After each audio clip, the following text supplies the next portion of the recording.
여호와 우리 주여, 주의 이름이 온 땅에 어찌 그리 아름다운지요.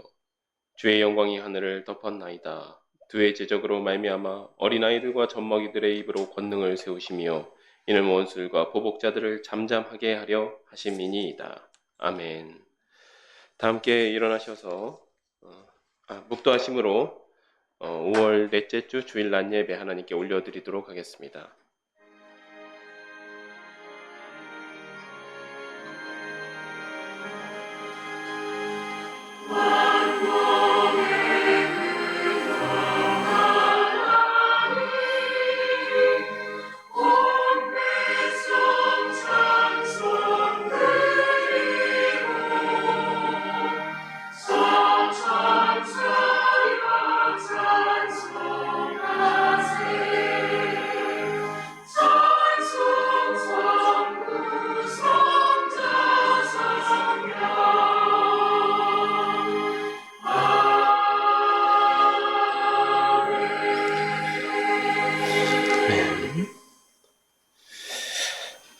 다 함께 일어나셔서 찬송 40장 40장 하나님께 올려드리도록 하시겠습니다.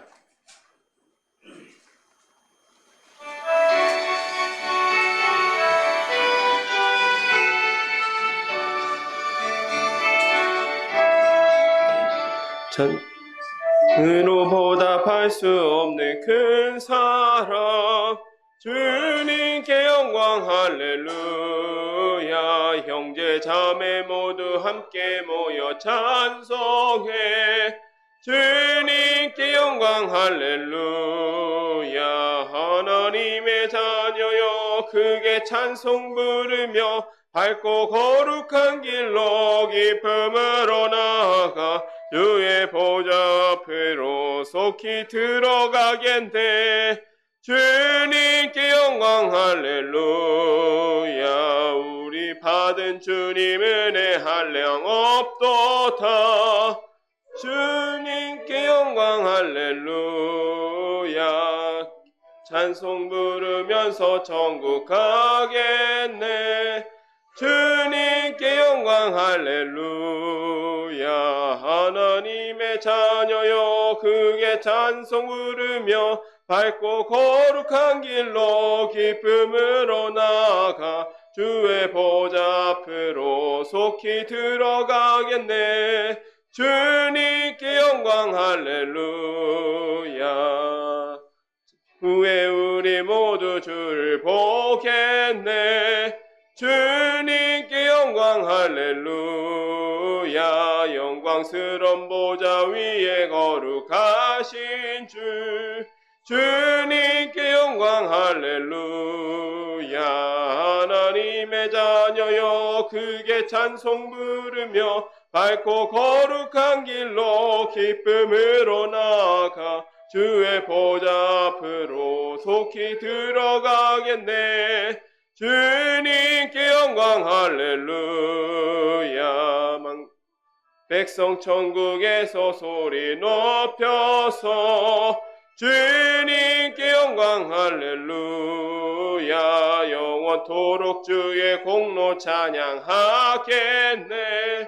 주님께 영광 할렐루야. 하나님의 자녀여 크게 찬송 부르며 밝고 거룩한 길로 기쁨으로 나아가 주의 보좌 앞으로 속히 들어가겠네. 주님께 영광 할렐루야. 아멘. 이 시간 성시교독 41번 교독문 41번 함께 교독하시겠습니다. 여호와께서 다스리시나니 땅은 즐거워하며 허다한 섬은 기뻐할지어다.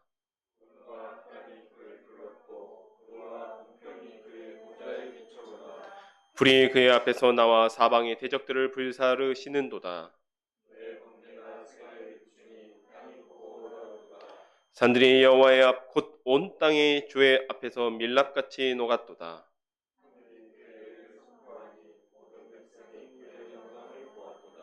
조각한 신상을 섬기며 허무한 것으로 자랑하는 자는 다 수치를 당할 것이라. 너희 신들아 여호와께 경배할지어다.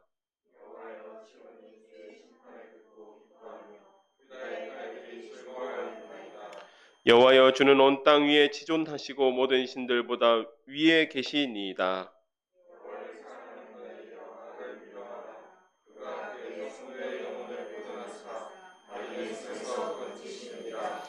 의인을 위하여 빛을 뿌리고 마음이 정직한 자를 위하여 기쁨을 뿌리시는도다. 의인이여 너희는 여호와로 말미암아 기뻐하며 그의 거룩한 이름에 감사할지어다. 아멘. 사도신경으로 우리의 신앙을 하나님 앞에 고백하도록 하시겠습니다.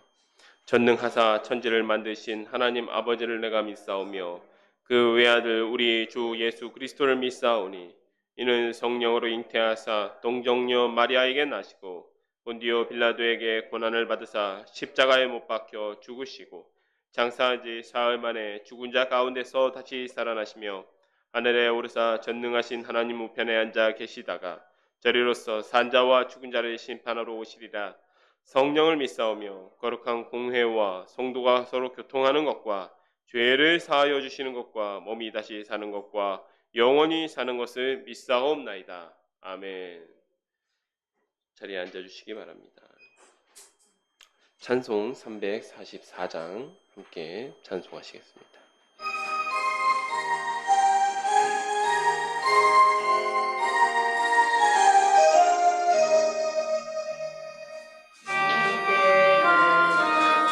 가리라 주님 신고나니 주님 말씀 붙잡고 승리하며 살아가니 주님 앞에 나아가 무릎 꿇어 간구하고 겸손하게 주님 섬겨 새 힘 얻으리라. 고난 중에 있을 때 소망 중에 기뻐하며 주님 말씀 따라서 기쁨으로 살아가리. 주님 앞에 나아가 무릎 꿇어 간구하고 겸손하게 주님 섬겨 새 힘을 얻으리라. 악한 세력에 워싸 큰 고난이 닥쳐와도 주님 말씀 붙잡고 권능으로 물리치리. 주님 앞에 나아가 무릎 꿇어 간구하고 겸손하게 주님 섬겨 새 힘을 얻으리라.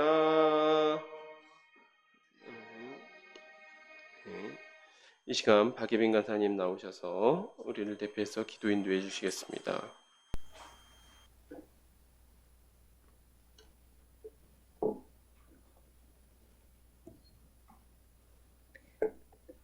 하나님, 한 주도 은혜 가운데 지켜주시고 오늘 이 자리에 모여서 함께 예배하게 하심에 감사합니다. 언제나 찬양받기에 합당하신 하나님, 그러나 저희는 너무나 쉽게 하나님의 은혜를 잊습니다. 믿음의 눈으로 하나님을 바라보기보다는 보이는 현실에 우리의 마음을 빼앗기며 살아감을 회개합니다. 저희의 믿음 없음을 이미 아시는 주님, 저희 마음 가운데 말씀으로 찾아와 주셔서 온전히 하나님을 신뢰하고 찬양하며 살아가게 해주세요. 샤론교회를 세우시고 돌보시고 인도해 주셔서 감사합니다. 함께 말씀을 귀히 여기며 말씀대로 살아가는 저희가 되기를 기도합니다. 혼란스러운 세상 가운데 복음을 붙들고 오직 복음으로 이웃과 세상을 위로하는 저희가 되기를 기도합니다. 저희는 연약하고 치우치기 쉬우니 선한 목자 되시는 주님을 바라볼 때 주님께서 날마다 말씀으로 인도해 주세요. 하나님, 특별히 이 나라의 지도자를 뽑는 날이 다가오고 있습니다. 하나님을 경외하고 정말 하나님의 뜻대로 이 나라를 다스릴 수 있는 지도자가 뽑히게 해주시고 저희도 기도로 정말 하나님의 뜻을 물으며 나아갈 수 있도록 도와주세요. 이 시간 박규호 전도사님을 통해 하나님의 말씀을 듣습니다. 말씀을 전하시는 전도사님을 붙들어 주시고 하나님 주시는 힘으로 맡겨진 사명을 잘 감당하실 수 있도록 도와주세요. 그 가정 가운데도 주님 늘 함께 해주시고 선한 손으로 인도해 주세요. 말씀을 듣는 저희도 깨닫는 마음과 보는 눈, 듣는 귀를 허락해 주셔서 말씀 앞에 우리의 마음이 새로워지기를 기도합니다. 모든 예배를 통해 오직 하나님 홀로 영광 받아주세요. 감사합니다. 우리에게 새 삶을 허락해 주신 예수 그리스도의 이름으로 기도드립니다. 아멘.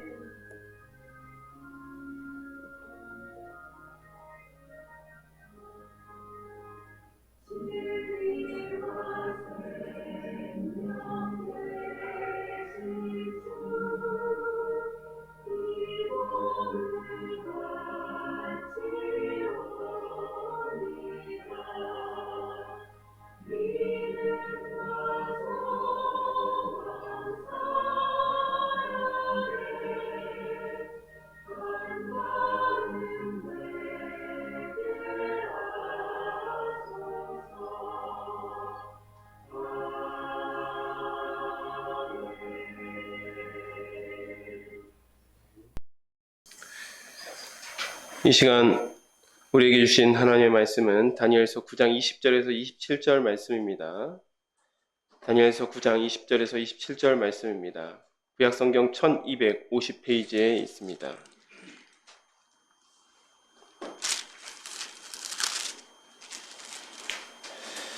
제가 말씀을 받들어 봉독하도록 하겠습니다.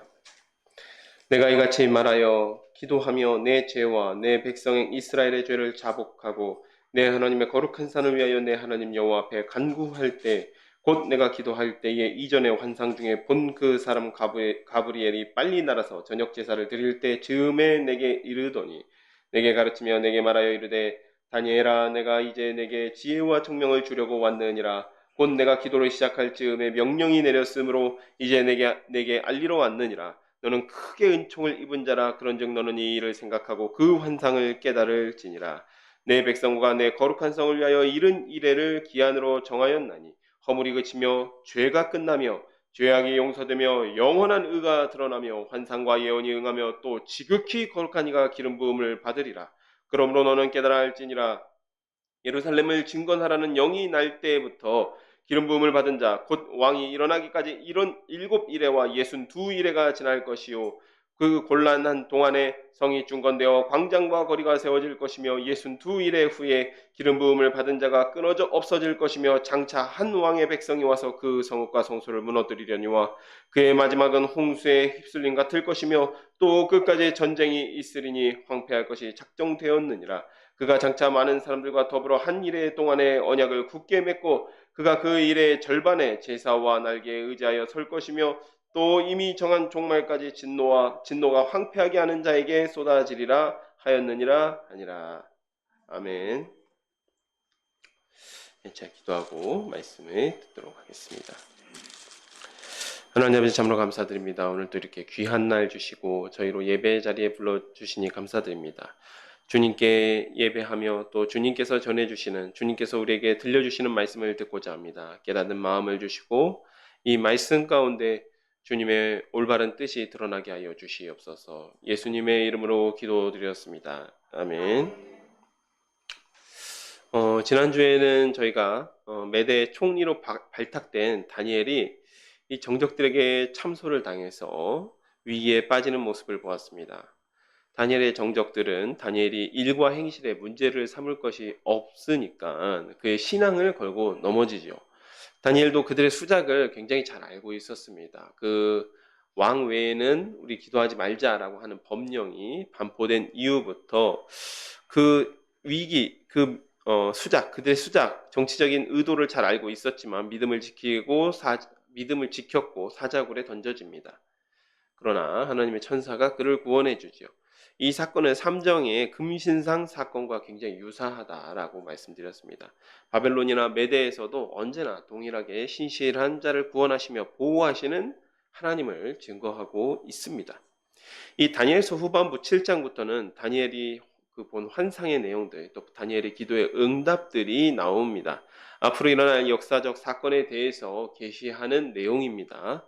바벨론 시대 이후에 네 시대, 네 왕의 시대가 차례대로 옵니다. 그리고 그 시대의 끝에는 유대인들을 학대하는 이 안티오코스 4세 에피파네스의 시대가 있고, 또 성도들을 대적하는 적그리스도의 시대가 온다는 것입니다. 오늘 살펴볼 말씀도 7장 이후의 말씀과 사실은 같은 결의 말씀입니다. 차이점은 이 7장에서는 벨사살 왕 이후에 올 시대가 로마를 거쳐서 말세까지 예언되어 있다면 8장에서는 그 중에서도 페르시아와 헬라 제국 시대를 집중적으로 말씀합니다. 또 9장 이후부터는 특별하게 그 중에서도 이 헬라 시대에 있을 일들, 헬라의 알렉산드로스 대왕이 이제 급사하고 나서 그 이후에 있을 일들에 대해서 예언하고 있습니다. 이때 이 알렉산드로스의 이 후계자들을 특별히 이제 디아도코이라고 부르기도 합니다. 디아도코이라는 말은 이제 후계자들, 뭐 계승자들 이런 말입니다. 특히 이제 4명의 장군들에 의해서 이 헬라 제국이 계승되는데, 이 알렉산드로스의 후계자들의 시대에 일어날 대전쟁, 그리고 그때 일어날 큰 유대인들에 대한 큰 박해에 대해서 계시합니다. 물론 이곳에서도 이 계시의 원근성이라고 하는 특징이 있었다고 했죠. 어떤 특정한 시대를 두고 말씀하시는 것도 있지만, 우리가 어떤 먼 곳에 있는 산봉우리를 바라보듯이 가까운 곳에 있는 예언인 줄 알았는데 알고 보니까 그보다 더 먼 미래에 있는 예언을 한 예언 안에 함께 하고 있는 그런 형식, 예언의 형식을 이야기합니다. 계시의 원근성이라는 특징으로 이 말세에 대한 예언도 일부분은 있습니다. 다니엘서 9장부터 저희가 살펴보도록 하겠습니다. 이 다니엘서 9장은 다니엘의 기도입니다. 다니엘이 예레미야서를 읽으면서 70년, 예레미야에게 약속하신 70년이라는 기한이 찼다라는 것을 깨닫고 다니엘이 기도하는데, 우리가 다니엘이 기도의 내용들을 살펴보면 참으로 우리에게 다가오는 바가 있습니다. 메대족 속 아하수에로의 아들 다리오가 갈대 나라의 왕으로 세움을 받던 첫 해, 여기 아하수에로라고 하는 이름은 원래 없습니다. 세계사 가운데. 그리고 아마도 이 아하수에로라는 사람을 아스티아게스, 메디아 왕국의 아스티아게스 왕으로 추정을 합니다. 그리고 그의 아들 다리오라고 했으니까 이 다리오는 키악사레스 2세라고 하는 이 고레스 왕의 외삼촌이죠. 그 인물로 우리가 보고 있습니다. 곧 그 통치 원년에 나 다니엘이 책을 통하여 여호와께서 말씀으로 선자 예레미야에게 알려주신 그 연수를 깨달았나니 곧 예루살렘의 황폐함이 70년 만에 그치리라 하신 것이니라. 내가 금식하여 베옷을 입고 죄를 덮어쓰고 주 하나님께 기도하며 간구하기를 결심하고 내 하나님 여호와께 기도하여 자복하여 이르기를, 크시고 두려워할 주 하나님, 주를 사랑하고 주의 계명을 지키는 자를 위하여 언약을 지키시고 그에게 인자를 베푸시는 이시여, 우리는 이미 범죄하여 패역하여 행악하며 반역하여 주의 법도와 규례를 떠나 싸우며 우리가 또 주의 종 선지자들이 주의 이름으로 우리의 왕들과 우리의 고관과 조상들과 온 국민에게 말씀하신 것을 듣지 아니하였나이다. 주여, 공의는 주께로 돌아가고 수치는 우리 얼굴로 돌아오미 오늘과 같아서 유다 사람들과 예루살렘 거민들과 이스라엘이 가까운 곳에 있는 자들이나 먼 곳에 있는 자들이 다 주께서 쫓아내신 각국에서 수치를 당하였사오니 이는 그들이 주께 죄를 범하였음이니이다. 주여, 수치가 우리에게 돌아오고 우리의 왕들과 우리의 고관과 조상들에게 돌아온 것은 우리가 주께 범죄하였음이니이다마는 주 우리 하나님께서는 긍휼과 용서하심이 있사오니 이는 우리가 주께 패역하였음이오며 우리 하나님 여호와의 목소리를 듣지 아니하며 여호와께서 그 종 선지자들에게 부탁하여 우리 앞에 세우신 율법을 행하지 아니하였음이니이다. 온 이스라엘이 주의 율법을 범하고 치우쳐가서 주의 목소리를 듣지 아니하였으므로 이 저주가 우리에게 내렸으되 곧 하나님의 종 모세의 율법에 기록된 맹세대로 되었사오니 이는 우리가 주께 범죄하였음이니이다. 주께서 큰 재앙을 우리에게 내리사 우리와 및 우리를 재판하던 재판관을 거쳐 하신 말씀을 이루셨사오니 온 천하의 예루살렘에서 일어난 일 같은 것은 없나이다. 모세의 율법에 기록된 대로 이 모든 재앙이 이미 우리에게 내렸사오니 우리는 우리의 죄악을 떠나고 주의 진리를 깨달아 우리의 하나님 여호와의 얼굴을 기쁘게 하지 아니하였나이다. 그러므로 여호와께서 이 재앙을 간직하여 두셨다가 우리에게 내리게 하셨사오니 우리의 하나님 여호와께서 행하시는 모든 일이 공의로우시나 우리가 그 목소리를 듣지 아니하였음이니이다.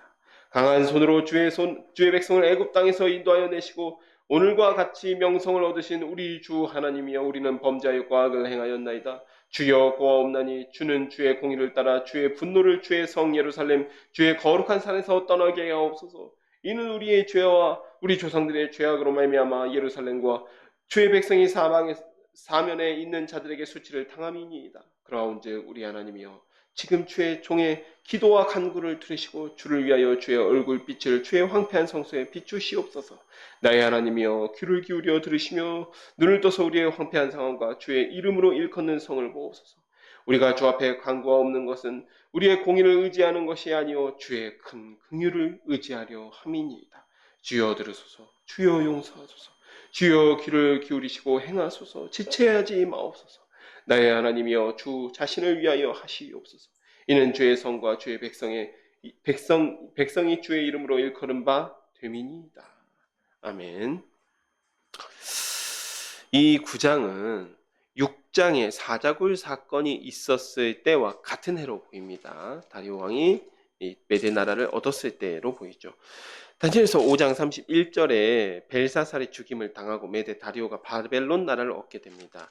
그리고 2절에 보면 다리오 통치 원년에 다니엘이 아마도 이 예레미야서를 읽다가 하나님께서 약속하신 70년이 다 차고 있음을 깨닫게 됩니다. 이 예레미야서에 보면요, 딱 두 부분에 이 기록이 있습니다. 보면 예레미야서 25장 12절과 13절에 11절과 12절에 이 모든 땅이 폐허가 되어 놀랄 일이 될 것이라 이 민족들은 70년 동안 바벨론 왕을 섬기리라. 여호와의 말씀이니라. 70년이 끝나면 내가 바벨론 왕과 그의 나라와 갈대에 있는 땅을 그 죄악으로 말미암아 벌하여 영원히 폐허가 되게 하되. 이 말씀이 있고요. 그 다음에 또 29장 10절에 보면 여호와께서 이와 같이 말씀하시니라. 바벨론에서 70년이 차면 내가 너희를 돌보고 나의 선한 말을 너희에게 성취하여 너희를 이곳으로 돌아오게 하리라. 이 29장은 바벨론 포로들에게 보내는 예레미야의 편지였죠. 거기서 70년이 지나야 돌아올 거니까 그곳에서 자녀를 낳고 민족이 쇠하지 않게 잘 지내라. 이렇게 이제 위로한 편지를 보내었죠.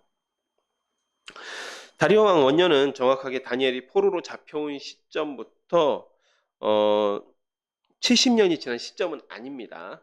정확하게 70년이 지난 시점은 아니에요. 따져보면 다니엘이 주전 605년에 포로가 됩니다. 605년에 포로가 되었고 다니엘이 예레미야서를 읽은 시점은 아마도 정확하진 않습니다만은 66년에서 67년입니다. 왜냐하면 이 세계사의 기록이 있기 때문에 우리가 알 수 있는 것이죠. 그러니까 다니엘이 예레미야서를 읽다가 이 사실을 깨닫게 된 거고, 이제 주님께서 약속하신 70년이 멀지 않았구나 라고 생각하면서 기도하기 시작한 것입니다. 그런데 여기 보면 다니엘이 이 하나님 앞에 기도할 때 바로 하나님께 하나님 70년 약속하지 않았습니까? 이제 그 70년 다 차갑니다. 약속 지켜주십시오. 이렇게 기도하지 않았습니다. 여기 3절을 보면요. 내가 금식하여 베옷을 입고 죄를 덮어 쓰고 주 하나님께 기도하며 간구하기를 결심하고 내 하나님 여호와께 기도하며 자복하여 이르기를. 3절에서 4절 초반부를 보면 단순하게 기도하는 사람 모습 아니죠.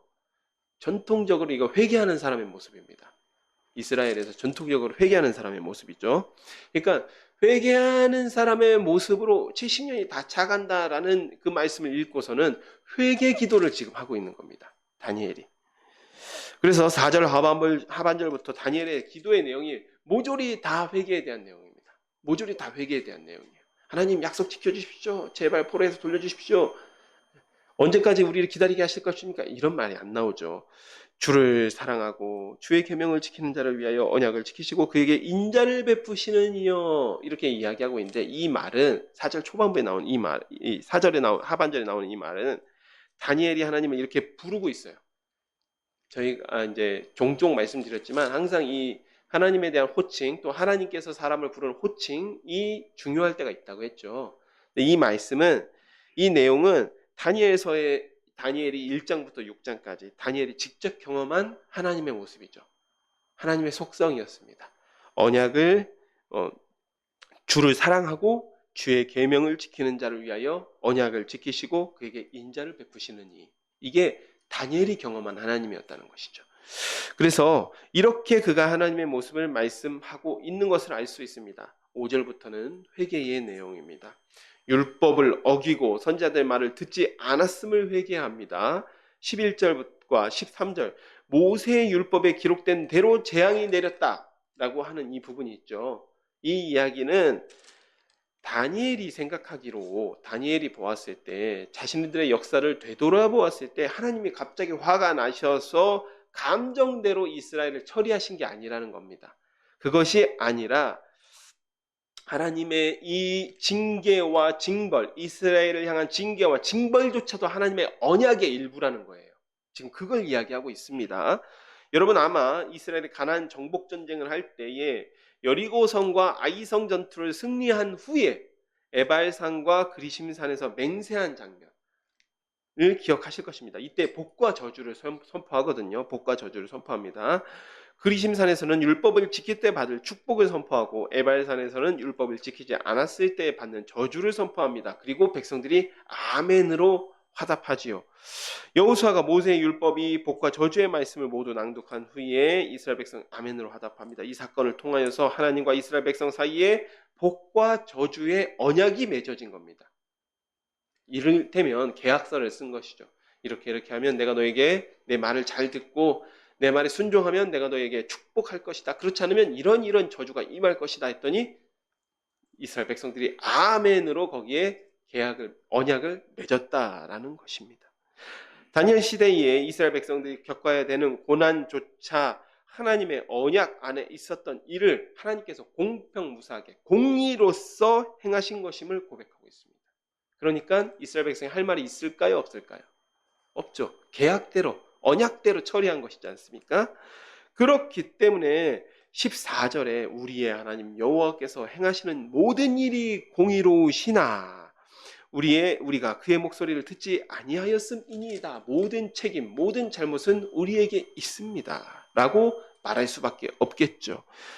여러분, 근데 이 말이, 다니엘의 이 고백이 이스라엘 백성의 기본적으로 원래 밑바탕에 깔려있던 생각에서 상당히 좋아지고 진전된 모습임을 우리가 알아야 됩니다. 왜냐하면 에스겔서 19장 25절에 보면요, 이러한 말씀이 있었습니다. 여러분 기억하실 것입니다. 이게 어떠한 내용이냐면요,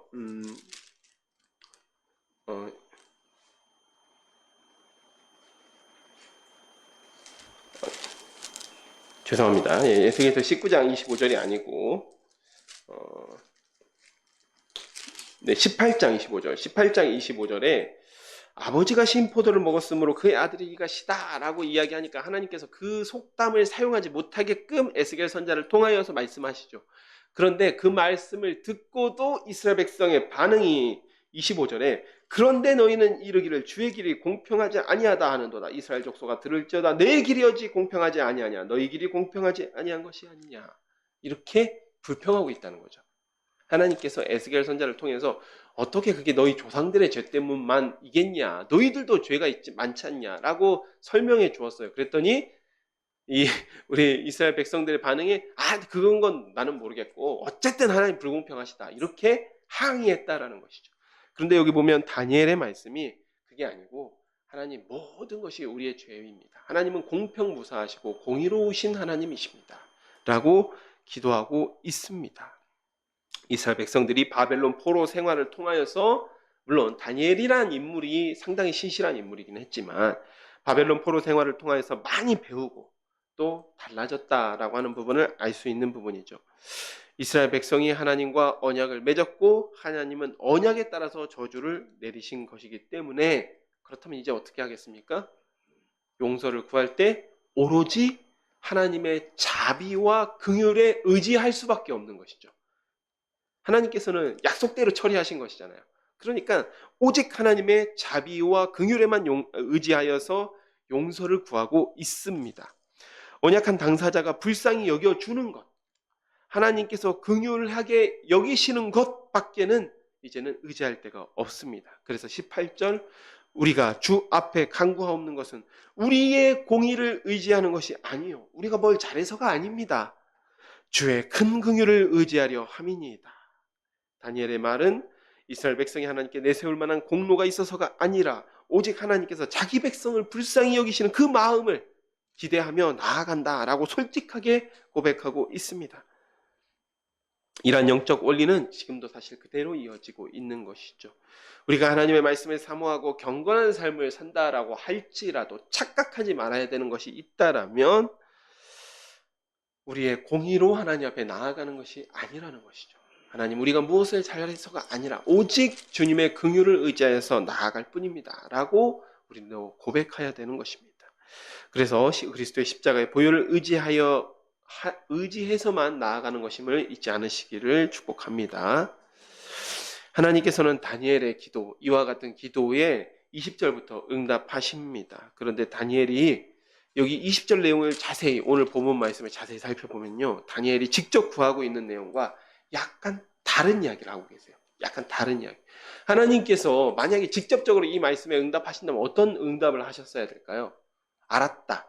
야, 빨리 준비해라. 이제 몇 년 남지 않았으니까 내 화가 다 풀렸고 너희들 내가 고향 땅으로 돌려주겠다. 이렇게 말씀하시거나, 아니면 야, 아니다. 아직 부족하다. 좀 더 기다려야 된다. 너희들 좀 더 뉘우쳐야 된다. 조금 더 철저하게 회개해야 된다. 이렇게 대답하시는 것이 사실은 직접적으로 응답하시는 내용이겠죠. 그런데 좀 다른 내용을 말씀하신단 말이죠. 그런데 이 하나님의 응답에는 분명한 의미가 있습니다. 그래서 우리가 그 의미를 함께 살펴보고자 합니다.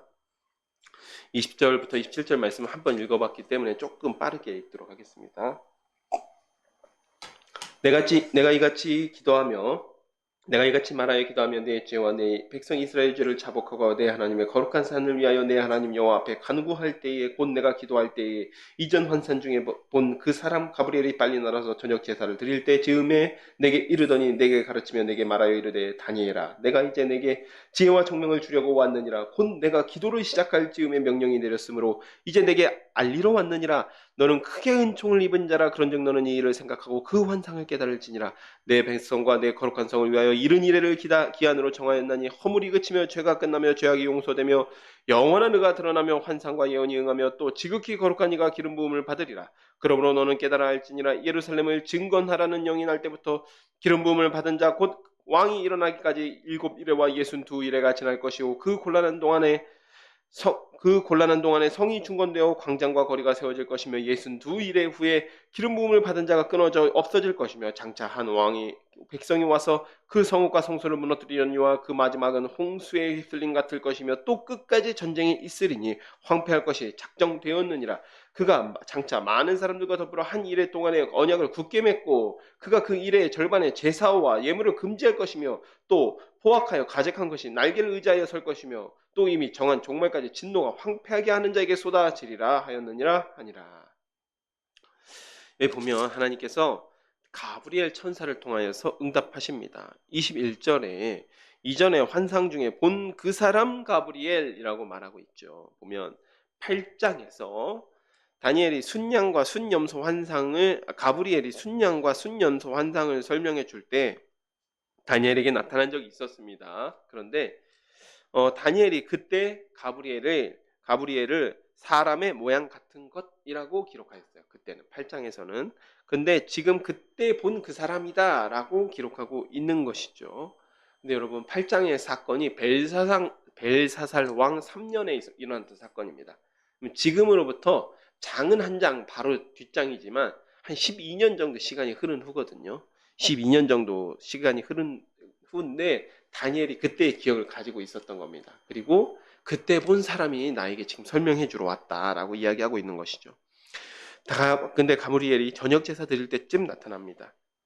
이 가브리엘이 하는 말이 다니엘에게 지혜와 총명을 줘 환상을 깨닫게 하기 위한 것이라고 말씀하고 있습니다. 그런데 23절의 환상은 정말 환상으로 보는 것은 좀 무리가 있어요. 왜냐하면 다니엘이 지금 환상을 보고 뭔가를 지금 환상을 본 것이 아니고 꿈을 꾸고 환상을 본 것이 아니고요.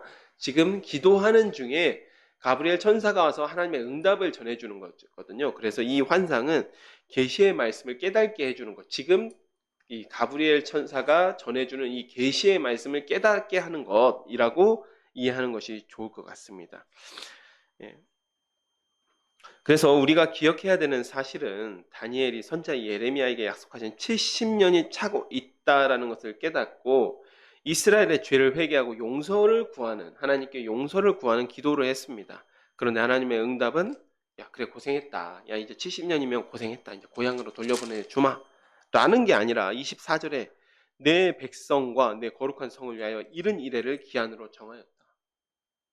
사실 이 다니엘이 듣기로는 상당히 뜬금없는 말이거든요. 왜냐하면 하나님이 약속하신 70년 다 됐습니다 라고 기도를 했는데 하나님의 대답이 야 그래 그래 70년씩 7번 490년만 기다려라 이렇게 말씀하신 거거든요. 지금 약간 좀 엉뚱한 대답이죠. 그런데 하나님의 응답을 보면 하나님께서 말씀하신 내용이 예레미야서에 기록된 이 포로 귀환의 약속과는 약간 다르다는 사실을 우리가 알 수 있습니다. 달라요. 왜냐하면 이른 이래가 지나면 이뤄질 일들에 대해서 이렇게 말씀하십니다. 이른 이래를 기한으로 정하였고 그런데 그때 어떤 일들이 일어나냐면 허물이 그치며 죄가 끝나며 죄악이 용서되며 영원한 의가 드러나며 환상과 예언이 응하며 또 지극히 거룩한 이가 기름 부음을 받으리라. 어떤 사건입니까? 우리가 정확하게 알 수 있는 건 예수님이 이 땅에 오신 사건, 예수님의 초림, 예수님께서 성육신하신 사건을 지금 이야기하고 있죠. 그래서 그를 통하여서 허물이 그치고 죄가 끝나고 죄악이 용서되고 영원한 의의가 드러나고 환상과 예언, 선지자들이 못 봐왔던 환상과 예언이 예수님, 환상과 예언의 궁극적 지향점은 예수 그리스도이시죠. 예수님을 통하여서 이루어진다. 그리고 그 거룩한 이가 기름 부음을 받는다라고 지금 이야기를 하고 있습니다. 여기서는 이른 이래의 기점이 나옵니다. 25절에 보면 예루살렘을 중건하라는 영이 날 때부터입니다. 그래서 이 명령을 고레스 칙령으로 보기도 합니다. 또 다른 해석도 있긴 한데 왜냐하면 이 고레스 칙령이 내릴 때는 이 스룹바벨과 여호수아 대제사장이 고향 땅에 가서 했던 일은 성전을 중건하는 일이었거든요. 그래서 사실 같은 결이긴 하지만 예루살렘을 중건하라는 영을 이 느헤미야 시절에 성벽을 중건하라, 성전을 중건했다 한 것으로 보기도 합니다. 왜냐하면 그래서 여기 보면 이 일에 일어날 일이 성이 중건되어서 광장과 거리가 세워진다라고 했거든요. 그래서 고레스의 1차 귀환, 고레스 칙령에 의한 1차 귀환으로 성전을 보기도 하고 또는 느헤미야 때의 3차 귀환 사건으로 성벽과 성문이 중건된 사건으로 보기도 합니다. 그래서 기점에 대한 해석은 이렇고 이른 이래를 다시 7이래와 62이래 또 한 이래로 나누고 있습니다. 7이래는 이 포로 귀환 공동체가 회복되는 한 50년 정도의 기간을 의미합니다. 그리고 7일의 끝에 어떤 일이 있었냐면 아마 이때 당시에 말라기 선지자가 활동하셨던 것 같아요. 그래서 7일의 마지막 한 50년 정도의 기간이 차고 나서 말라기 선지자가 나와서 마지막으로 구약의 마지막 선지자 말라기 선지자가 예언을 했던 것이죠. 그리고 나서 62일에 그러니까 한 420년 정도씩 기간이 흐르는 동안에 예루살렘 성이 재건되고 기름 부음 받은 자가 그래서 420년이 흐른 후에 420년이 흐른 후입니다. 420년이 흐른 후에 기름 부음 받은 자가 끊어집니다. 즉 예수 그리스도께서 이제 십자가 사건이 일어나고 한 왕의 백성이 와서 성읍과 성소를 무너뜨린다. 이거는 로마의 티투스 장군과 AD 70년에 일어났던 이 예루살렘 함락 사건을 이야기하고 있는 것이죠. 즉 24절과 26절에 기름 부음 받은 자, 거룩하신 이가 기름 부음을 받고 또 기름 부음 받은 자가 끊어지고 이 이야기는 지금 예수님을 이야기하고 있는 것이죠. 네, 그리고 그 십자가에서 돌아가시고 난 후에 성읍과 성소가 무너지는 AD 70년 로마 티투스에 의한 침공이 성취되게 됩니다.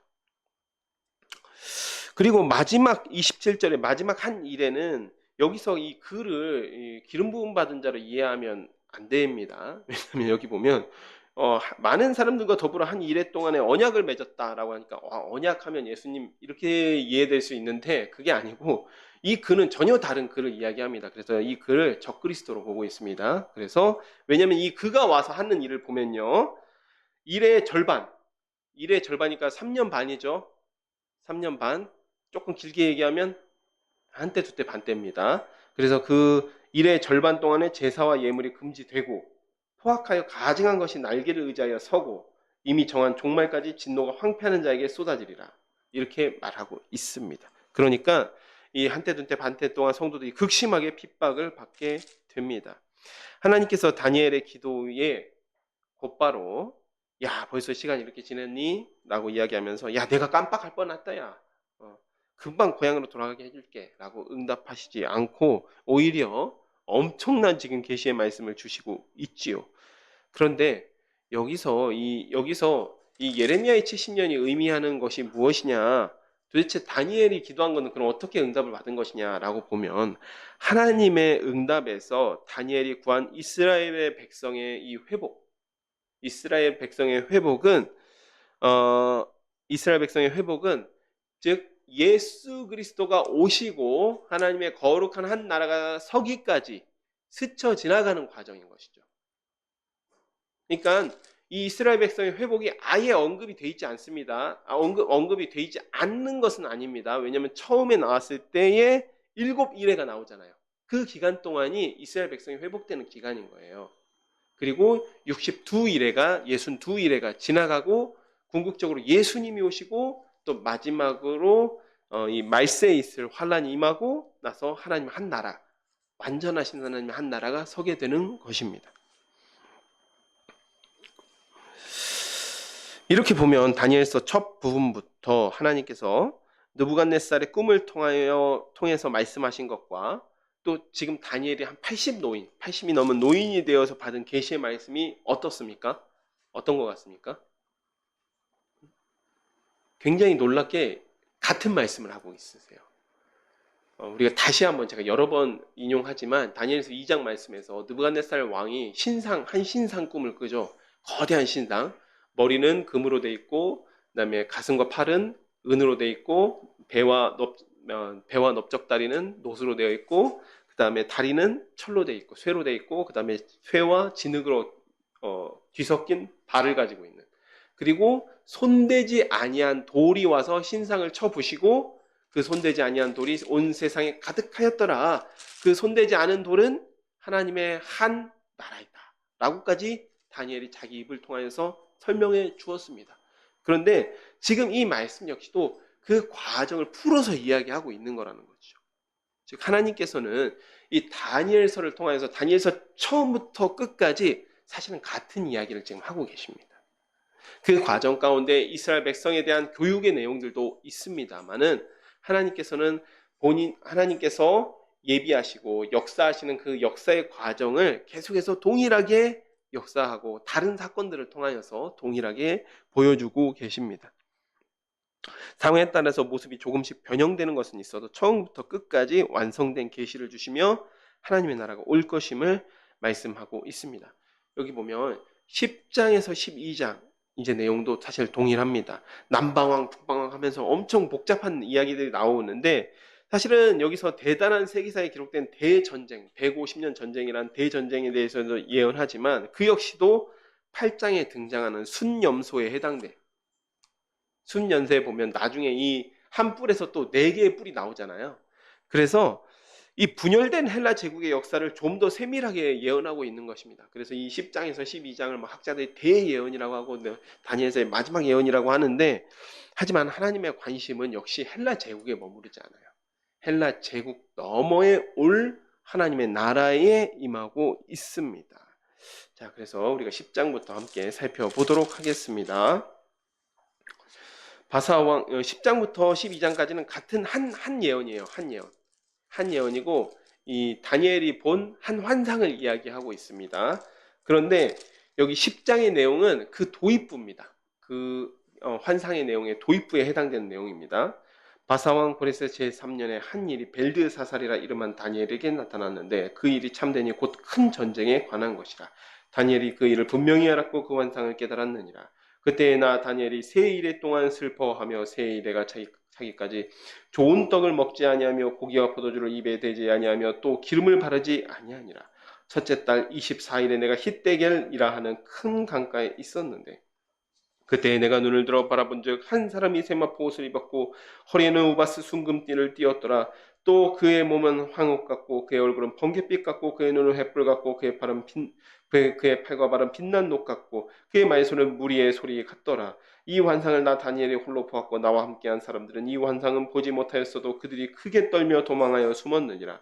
그러므로 나만 홀로 있어서 이 큰 환상을 볼 때에 내 몸에 힘이 빠졌고 나의 아름다운 빛이 변하여 썩은 듯하였고 나의 힘이 다 없어졌으나 내가 그의 음성을 들었을 때에 그 음성을 들을 때에 내가 얼굴을 땅에 대고 깊이 잠들었느니라. 한 손이 있어 나를 어루만지기로 내가 떨었더니 그가 내 무릎과 손바닥이 땅에 닿게 일으키고 내게 이르되 큰 은총을 받은 사람 다니엘아 내가 내게 이르는 말을 깨닫고 일어서라. 내가 내게 보내심을 받았느니라 하더라. 그가 내게 이 말을 한 후에 내가 떨며 일어서니 그가 내게 이르되 다니엘아 두려워하지 말라. 내가 깨달으려 하여 내 하나님 앞에 스스로 겸비하게 하기로 결심하던 첫날부터 내 말이 응답받음으로 내가 내 말로 말미암아 왔느니라. 그런데 바사 왕국의 군주가 21일 동안 나를 막았으므로 내가 거기 바사 왕국의 왕들과 함께 머물러 있더니 가장 높은 군주 중 하나인 미가엘이 와서 나를 도와주므로 이제 내가 마지막 날에 내 백성이 당한 일을 내게 깨닫게 하려 왔노라. 이는 이 환상이 오랜 후의 일임이라 하더라. 그가 이런 말로 내게 이를 때에 내가 곧 얼굴을 땅에 향하고 말문이 막혔더니 인자와 같은 이가 있어 내 입술을 만진지라. 내가 곧 입을 열어 내 앞에 서 있는 자에게 말하여 이르되 내 주여 이 환상으로 말미암아 근심이 내게 더함으로 내가 힘이 없어졌나이다. 내 몸에 힘이 없어졌고 호흡이 남지 아니하였사오니 내 주의 이 종이 어찌 능히 내 주와 더불어 말씀할 수 있으리까 하니 또 사람의 모양 같은 것 하나가 나를 만지며 나를 강건하게 하여 이르되 그는 총을 받은 사람이여 두려워하지 말라. 평안하라 강건하라 강건하라. 그가 이같이 내게 말하며 내가 곧 힘이 나서 이르매 내 주께서 나를 강건하게 하셨사오니 말씀하옵소서. 그가 이르되 내가 어찌하여 내게 왔는지 내가 아느냐. 이제 내가 돌아가서 바사 군주와 싸우려니와 내가 나간 후에는 헬라의 군주가 이를 것이라. 오직 내가 먼저 진리의 글에 기록된 것으로 내게 보이리라. 나를 도와서 그들을 대항할 자는 너희의 군주 미가엘 뿐이니라. 내가 또 메대 사람 다리오 원년에 일어나 그를 도와서 그를 강하게 한 일이 있었느니라.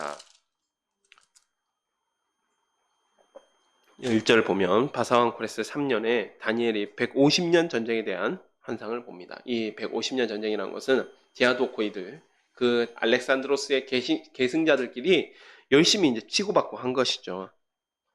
12장까지가 한 덩어리의 환상의 내용입니다. 10장은 그 도입부에 해당되고 12장은 그 이제 마무리에 해당됩니다.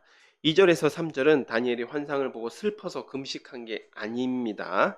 왜냐하면 지금 기도하던 중에 이 천사가 와서 이제 응답을 주신 것이고 거기에 이제 슬퍼한 게 아니고요. 다만 이제 그때 뭐 어떤 일이 있었냐면 당시에 스룹발벨과 여호수아 대제사장이 이끄는 1차 포로 귀환이 성공적으로 이루어진 시기이죠. 그래서 이루어졌다가 아마도 이때 이 시기에 성전 공사를 시작했다가 중단된 시점으로 보여요. 성전 공사를 시작했다가 성전 공사가 이제 중단된 시점으로 보입니다. 그러니까 다니엘이 고생해서 고향으로 돌아간 공포들이 고난당한다는 소식을 듣고 히데겔 강가에서 금식을 하면서 기도했던 것으로 보입니다. 5절을 보면 한 사람이 등장하죠. 근데 이 묘사가 아무리 봐도 아마도 이거는 일반적인 천사라기보다는 성자 하나님으로 보입니다. 그리고 8절에 하나님의 모습을 보니까 다니엘 같은 사람, 굉장히 의롭고 당대에 그렇게 신실한 사람이 없다 할 정도로 그런 인물조차도 몸에 힘이 빠지다 못해서 이 노인이 잠이 그냥 들어버립니다. 10절에 보면 이때 이 다니엘을 깨우는 사람은 천사로 보여요. 이 천사가 와서 다니엘을 깨우면서 하는 말이 하나님께 원래 기도한 첫날에 응답을 주기 위해 왔다가 바사국 왕국의 왕들, 여기서는 이제 페르시아의 악한 영들, 악한 세력이라고 보통 봅니다. 붙들려서 이 미가엘이 구출하러 오기까지 잡혀 있었다. 뭐 이런 말도 하고 있죠. 이런 부분은 좀 신비하죠. 왜냐면 성경에 그 전까지는 잘 기록되지 않았던 부분이기 때문에 그런데 우리 눈에 보이지 않는 영적인 세계가 있다는 것입니다. 그런데 성경은 이에 대해서 굉장히 자세하게 이야기하진 않아요. 우리가 그 흔적을 좀 찾아볼 수 있는 거지 자세하게 이야기하지 않아요. 그저 잠깐 언급되고 넘어가고 있습니다.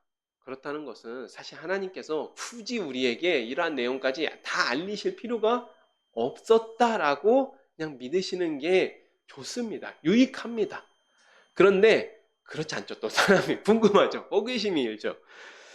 뭐 그러다 보니까 굳이 뭐 이런 세계가 있나 보다 하고 넘어가는 사람도 있는가 하면 막 굳이 알려는 사람도 있어요. 그래서 심지어 중세 때 이런 걸 전문적으로 하는 사람도 있었습니다. 그래서 중세 때 보면 막 천사의 계급이 어떻다든지 천사의 세계가 어땠다든지 막 이런 책들이 어마어마하게 작성되었습니다. 중세 수도사들이나 이제 그 사제들에 의해서요.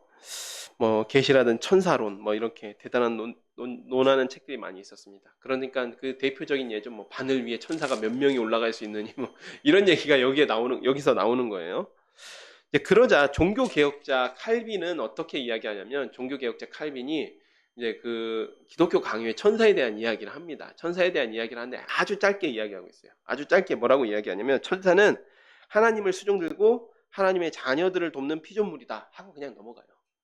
저희도 이 정도 하고 넘어가면 됩니다. 뭐 천사가 뭐가 있느니, 뭐 수호 천사가 있느니 없느니 이런 거 따지는 게 아니고요. 천사는 그냥 하나님 수종 들고 우리 믿는 자들 돕기 위한 그런 존재이다, 피조물이다, 하나님의 피조물이다 하고 넘어가면 되는 겁니다. 20절을 보면요, 이 천사가 굉장히 바빠요. 그래서 다니엘이 정신 차렸는지 확인하고 바로 바사의 악한 세력과 싸우는 미가엘을 도우러 가야 된다. 이렇게 이야기하고 있죠. 즉 바사의 악한 영과 싸워서 페르시아가 무너지면 그러면서 이야기하는 게 헬라의 군주가 이르게 된다라고 이야기하고 있죠. 역사의 흐름을 이야기하고 있습니다. 다니엘서에서 계속되는 이 역사의 흐름과 같습니다. 또 천사가 이르기를 이런 일이 이번에만 그런 게 아니다라고 얘기하고 있어요.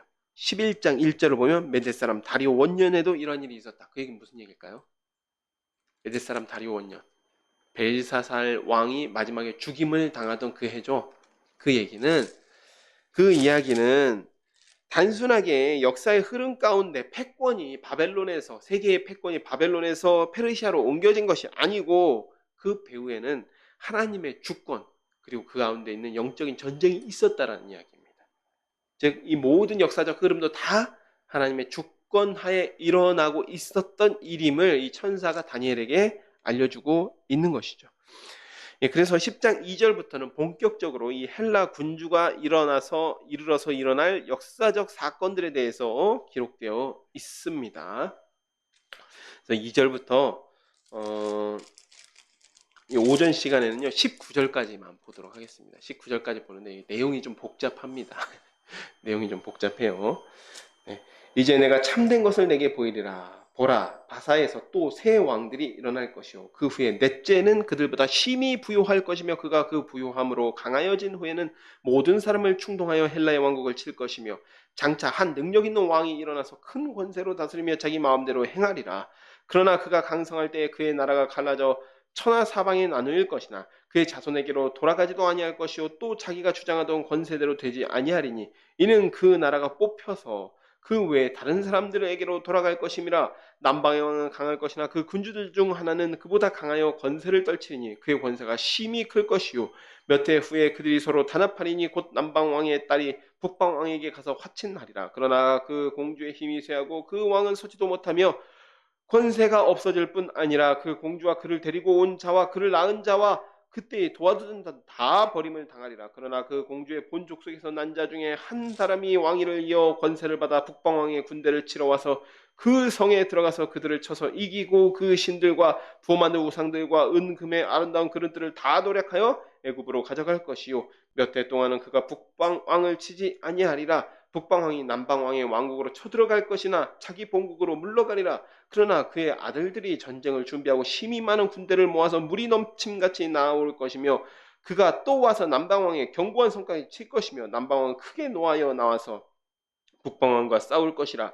북방왕이 큰 무리를 일으킬 것이나 그 무리는 그의 손에 넘겨준 바 되리라. 그가 큰 무리를 사로잡은 후에 그의 마음이 스스로 높아져서 수만 명을 엎드려뜨릴 것이나 그 세력은 더하지 못할 것이요 북방왕은 돌아가서 다시 군대를 전보다 더 많이 준비하였다가 곧 몇 해 후에 대군과 많은 물건을 거느리고 오리라. 그때 여러 사람이 일어나서 남방왕을 칠 것이요 내 백성 중에서 포악한 자가 스스로 높아져서 환상을 이루려 할 것이나 그들이 도리어 걸려 넘어지리라.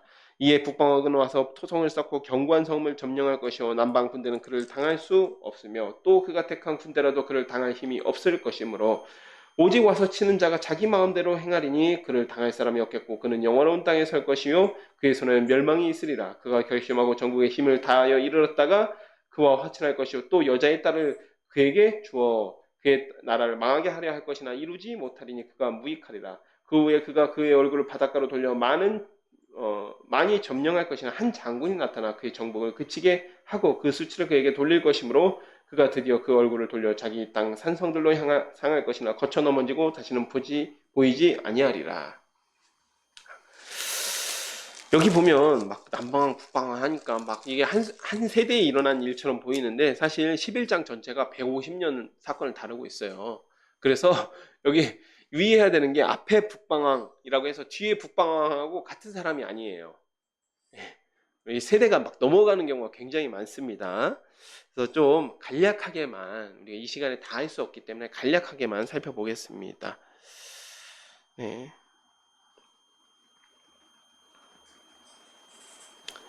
여기 보면 2절이 고레스 이후의 페르시아의 역사를 이야기하고 있습니다. 고레스 이후에 새 왕이 등장한다고 했는데 이게 이제 캄비세스, 그 다음에 휴도 스메르디스, 휴도 하는 말은 가짜라는 의미죠.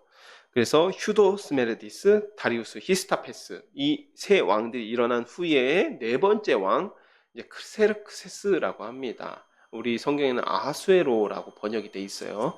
크세르크세스가 일어나는데 이 크세르크세스 시대에 즉 아하수에로 때에 페르시아가 전성기를 이룬다라고 하는 말입니다. 그리고 그가 헬라를 공격합니다. 그리스를 공격해요. 살라미스 해전입니다. 본문에서 자세히 언급되진 않았지만 다리우스 히스타페스 시절에도 이 그리스를 공격한 전투가 마라톤 전투였습니다. 그러니까 다리우스 히스타페스 시절의 마라톤 전투, 아하수에로의 이 살라미스 해전에서 이 페르시아 제국이 모두 다 패배를 당합니다. 특히 이 살라미스 해전 같은 경우에는 거의 이 역사에 기록되기를 해 페르시아가 일으킨 군사의 숫자가 한 100만 정도에 육박했다라고 해요. 어떤 데는 막 500만이라고 이야기도 하는데 100만 정도에 육박했다라고 합니다. 그런데 그 전쟁을 패배해 버렸으니까 이 페르시아 제국이 기울어 버리는 것이죠. 그래서 3절에 한 능력 있는 왕은 여러분도 잘 아시는 알렉산더 대왕입니다. 4절에 그가 죽고 나서 나라가 넷으로 나뉩니다. 디아도코이라고 했던 계승자들이라고 한 4명의 장군들이 나타납니다. 그래서 그리스를 차지한 카산드로스, 그 다음에 트라키아와 소아시아, 지금의 터키 지방이죠,를 차지한 리시마쿠스, 그 다음에 이집트를 차지한 톨레미, 바벨론과 근동 대부분을 차지한 가장 넓은 땅을 차지한 안티코노스, 그리고 이후에는 이 안티코노스가 셀류커스로 대체가 됩니다. 이 네 사람들 따로 디아도코이 계승자들이라고 합니다. 5절부터는 이 톨레미 왕조와 셀류커스 왕조 사이에 150년 전쟁이라고 하는 이 전쟁의 시발점입니다. 간단하게만 짚고 넘어가면 이 6절에서 남방왕은 톨레미 왕조의 톨레미 왕입니다. 그 군주들 중 하나는 톨레미보다 낮은 계급에 있었던 장군이었던 셀류커스 장군을 이야기해요. 근데 이 셀류커스 장군이 나중에 이 톨레미의 지원을 받아서 안티고노스를 제거를 하는데 성공하고 이 셀류커스 왕조를 세웁니다. 바벨론 지역에 셀류커스 왕조를 세워요. 그러면 이스라엘 남쪽에는 톨레미 왕조, 이스라엘 북쪽에는 셀류커스 왕조가 생겼습니다. 근데 이 둘이 사이가 안 좋습니다. 150년 동안 싸우고 있어요.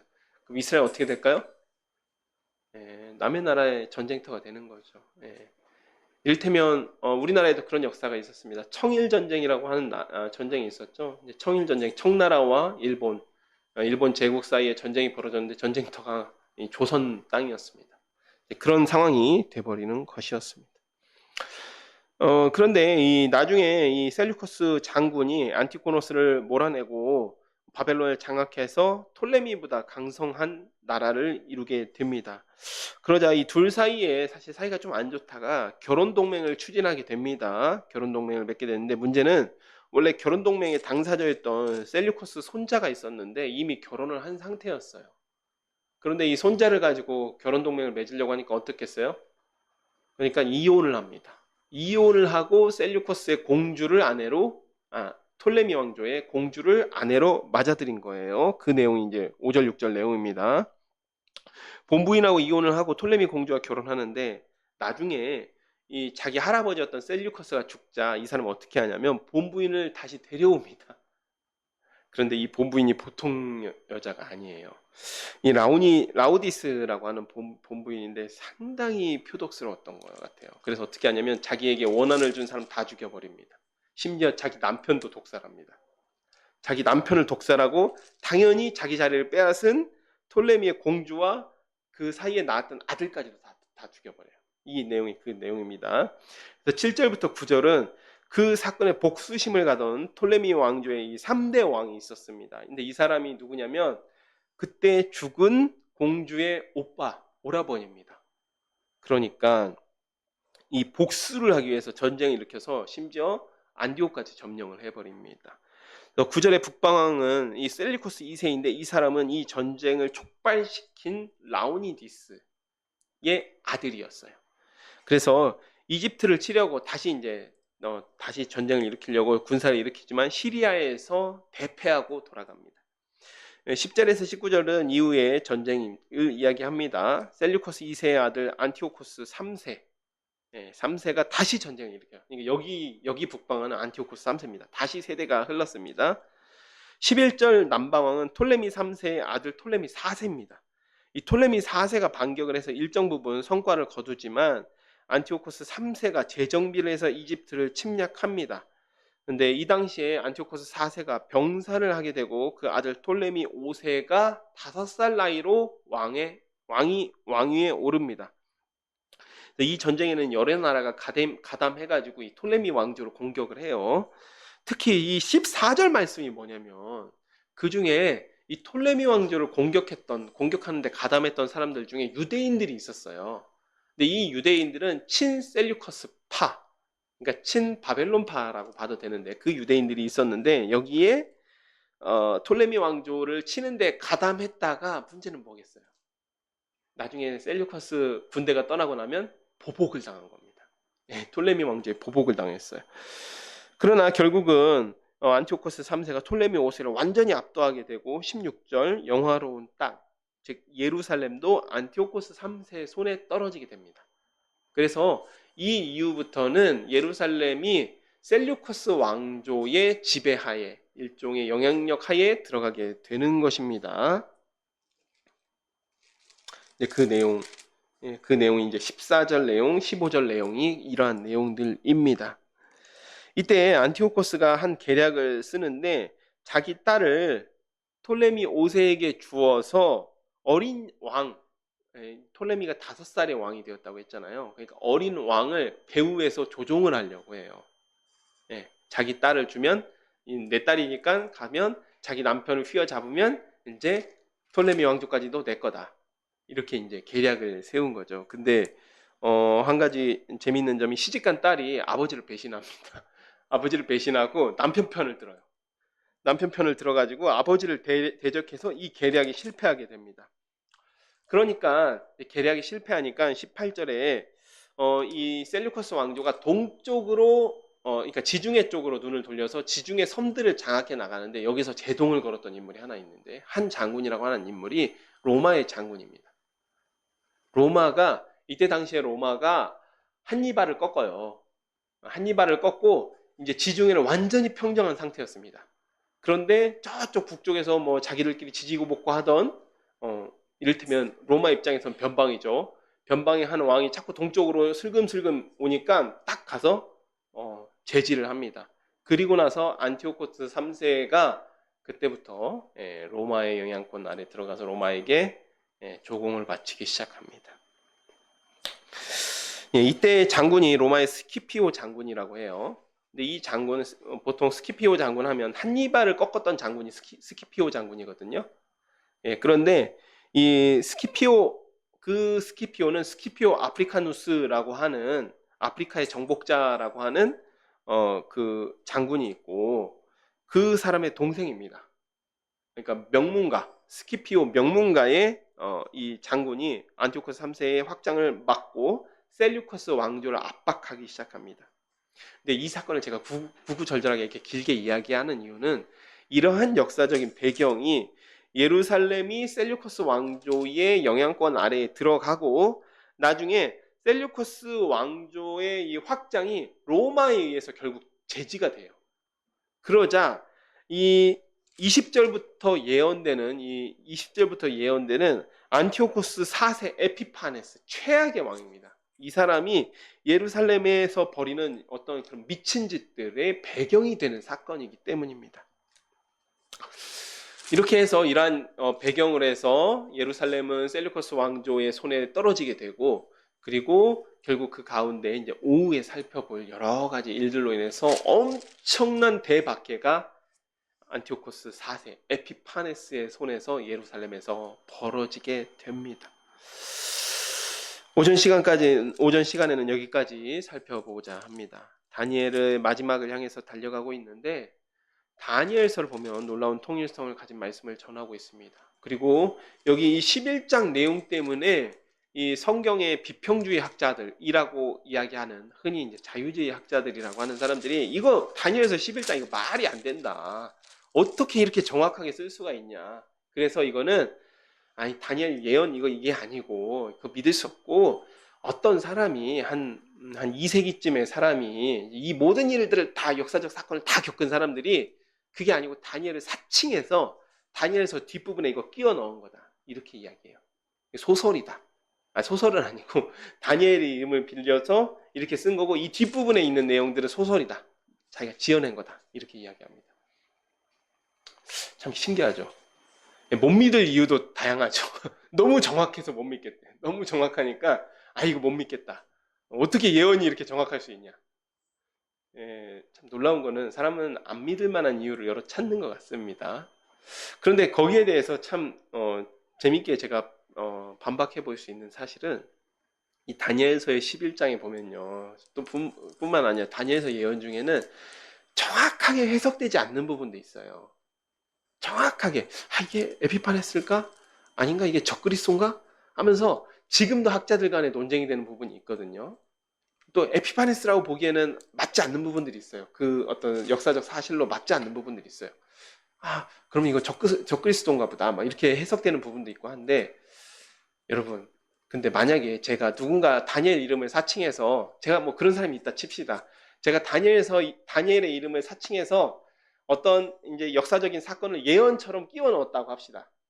예언처럼 몇백 년 앞서서 예언처럼 그 책에 끼워 넣었다고 합시다. 그렇다면 그런 애매한 부분이 없도록 보다 명확하게 적어서 자기 말에 대한 신빙성을 높일 거지 누가 그렇게 애매한 부분을 애매하게 남겨두겠습니까? 그러니까 사실은 말이 안 된다라는 겁니다. 제가 이 비평주의 학자들에 대해서 이전에서도 설명해 드렸지만 이 사람들은 어떻게 또 주장했었냐면 벨사살 왕은 이거 가공의 인물이다. 이거 가짜다 가짜. 벨사살 왕이 역사적으로 없다. 이런 사람 없는 거야 라고 얘기했는데 나중에 고고하게 발전하면서 그 사람이 있다라는 사실이 나왔다고 설명드렸죠. 그래서 실제로는 나보니더스라는 왕의 가장 장자였다. 그리고 아버지 나보니더스가 이제 외방에 원정을 많이 다녔기 때문에 이 사람이 내치를 담당했던 대리천정을 했던 세자 역할을 했던 사람이다 라는 것들이 나왔다고 했죠. 그러니까 여러분들 성경을 믿지 못할 것으로 만들어버릴 수 있는 방법은 정말 많습니다. 정말 많은데 하나님께서는 그럼에도 불구하고 이 성경을 통하여서 진리를 전하시고 여전히 말씀하고 있다는 사실입니다. 이 성경을 진리로서 믿고 그 진리로서 받아들이는 사람은 하나님께서 보여주시는 것들, 그 계시의 말씀대로 하나님께서 그의 삶을 인도해 가시는 것입니다. 자, 이제 다니엘서 마지막을 향해서 달려가고 있습니다. 다니엘서는 놀라운 통일성을 가진 말씀입니다. 1장부터 12장까지요. 모든 세상 역사의 주권이 하나님께 있으며 그 역사의 중심에는 하나님의 나라가 있다는 사실이 그것입니다. 그 가운데 심지어는 그 다니엘조차도 땅의 일, 그러니까 자기 민족의 일을 위해서 금식하며 기도했습니다. 사실 대단히 숭고한 일입니다. 대단히 멋진 일입니다. 그럼에도 불구하고 정작 하나님의 관심은 예수 그리스도를 통하여서 오실 하나님의 나라에 있었습니다. 바벨론 포로에 대한 관심을 끄셨기 때문이 아니라, 바벨론 포로가 더 이상 하나님 관심 밖의 일이 아니라 예루살렘이 회복되어도 결과적으로는 역사의 흐름 가운데에 그 예루살렘의 회복도 부침이 있는 거예요. 하지만 예수님을 통하여서 임하게 되는 하나님의 나라는 영원히 서게 되는 나라이기 때문입니다. 사랑하는 여러분, 우리도 우리 문제, 또 이 땅의 문제, 이 땅의 것에 고심하면서 간절히 기도할 수 있습니다. 간절히 기도할 수 있는데, 하지만 그것이 반드시 하나님의 관심과 일치되는 것은 아닙니다.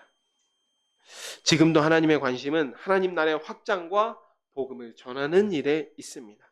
이 일을 이루기 위해서 헌신한다고 해서 또 우리의 인생이 형통하고 평안하기만 한 것도 아니에요. 다니엘을 보면 알잖아요. 그 인생에 얼마나 많은 고난이 있었습니까? 그러나 오히려 이스라엘 백성의 역사처럼 복음에 헌신하면 헌신할수록 인생 가운데 더 큰 부침이, 더 큰 고난과 환난이 임할지도 모릅니다. 그러나 분명한 사실은 우리가 이 땅 백성이 아니라 하나님 나라의 백성이기에 눈을 돌려서 하나님 나라를 바라보고 살아가는 모든 그런 자들에게는 하나님께서 영원한 나라의 시민이 되는, 영원한 나라의 백성이 되는 그런 구원의 약속을 하셨다는 것입니다. 우리 모든 샤론의 가족들은 이 땅에만 시선이 머무르는 것이 아니라 하나님의 나라의 시선을 두고 살아가는, 하나님의 나라의 시민권을 소망하며 살아가는 우리 샤론의 가족들이 되기를 축복하겠습니다. 제가 기도하고 말씀을 맺도록 하겠습니다. 하나님 아버지, 참으로 감사드립니다. 오늘 다니엘서 말씀을 통하여서 하나님의 관심이 이 땅이 아니라 하나님의 나라, 영원히 서게 될 하나님의 나라에 있음을 알게 되었습니다. 또 그 과정 가운데 일어날 모든 역사의 흐름조차 하나님의 주권하에 일어나는 일입니다. 주님, 우리도 이처럼 하나님의 관심이 우리의 관심이 되게 하옵소서. 주님, 우리가 복음에 헌신한다고 해서 우리의 모든 삶이 형통하지 않을 줄로 알고 있습니다. 그럼에도 불구하고 우리가 삶의 형통함을 바라기보다 하나님 나라의 형통함을 바라게 하시고 하나님의 공의와 하나님 나라의 의가 이 땅 가운데 실현되기 위하여 우리의 삶을 드리게 하여 주시옵소서. 우리의 시선이 이 땅이 아니라 하나님 나라에 가 있으며 하나님 나라에 임할 온전한 그 말하지 못할 그 축복을 누리는 우리 샤론의 가족들이 되게 하여 주시옵소서. 예수님의 이름으로 기도드렸습니다. 아멘. 이 시간 510장 함께 찬양하시면서 준비하신 예물 하나님께 올려드리도록 하겠습니다.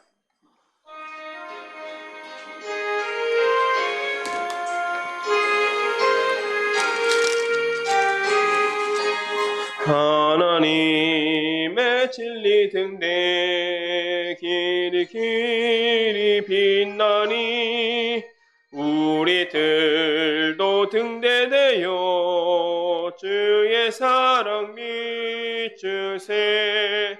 우리 작은 불을 켜서 험한 바다 비추세. 물에 빠져 헤매느니 건져내어 살리세. 죄의 밤은 깊어가고 성난 물결 설렌다. 어디 불빛 없는가고 찾는 물이 많구나.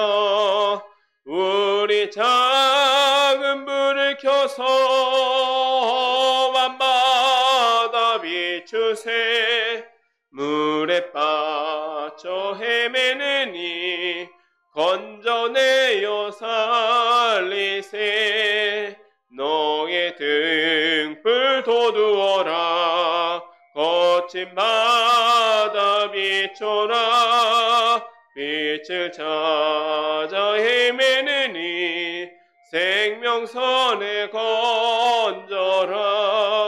우리 작은 불을 켜서 험한 바다 비춘 샘물에 빠져 헤매느니 건져내요 살리세. 드려진 예물을 위해서 제가 기도하도록 하겠습니다. 하나님 아버지, 참으로 감사드립니다. 오늘 우리가 주님 앞에 이렇게 나와서 예배할 수 있게 하여 주심을 너무나도 감사를 드립니다.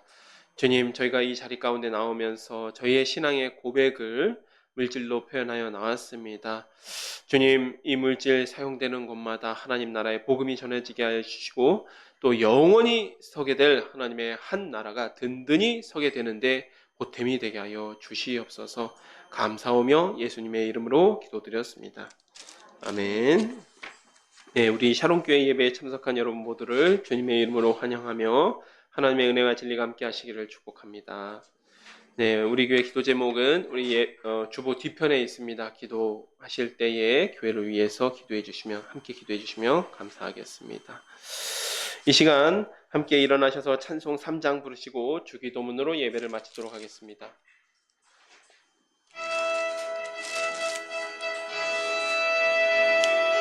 성부 성자와 성령 찬송과 영광 돌려보내세. 때처럼 지금까지 또 영원 무궁토록 성삼위께 영광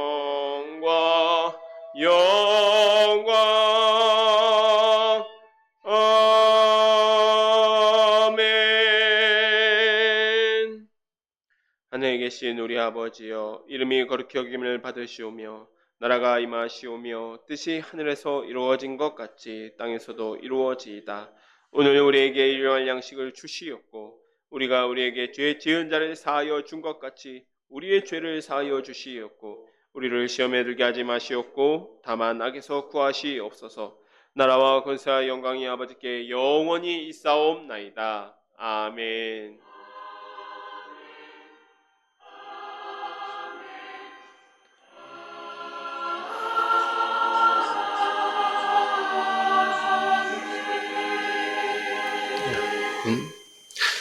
네, 예배 마쳤습니다. 하나님께 영광과 감사의 박수 올려드리겠습니다.